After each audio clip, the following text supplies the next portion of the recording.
What I always tell founders, and what is true, is that although failure is still bad, Silicon Valley has got to be one of the most accepting places in the world for failure. Bill Gates failed at his first startup.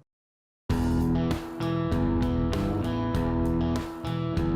have no desire to go be a venture capitalist. I feel like where I can sort of really contribute to the world is making startups happen that would otherwise not. And YC is a way to do that. Y Combinator is an investment firm, and we invest in startups. The founding idea of Y Combinator was a lot more people could start startups, and that you have these very smart technical people that know how to build products but don't know how to run a company or start a company. It's somewhere between sort of a university and a venture firm. We've invested in about 630 startups over the last 9 years.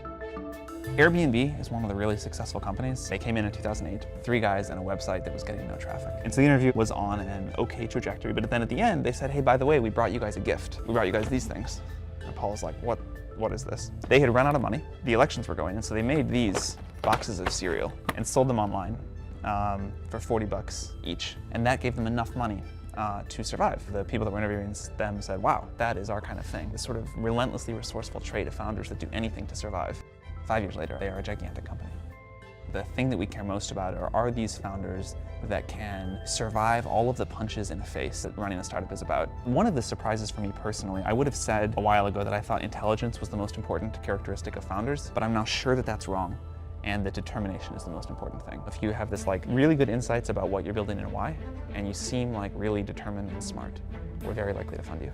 Startups on the inside are always badly broken. You just don't know how. Startups succeed in spite of massive, massive problems. I certainly can empathize with founders and what they're going through, and I remember that, very clearly and very vividly. I started a company that went through the very first batch of Y Combinator. It was an idea that I was really passionate about. Most great ideas can only happen at a certain moment in time, and I knew that if I didn't do this thing right then, that was when it was going to happen. We are incredibly psyched about Looped on the iPhone. I ran this company for almost 7 years. Lots of low lows, but in memory, kind of the lows get dulled, and I remember more of the highs.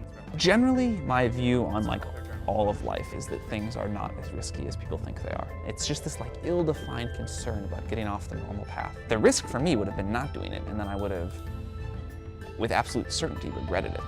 And that was the risk I didn't want to take.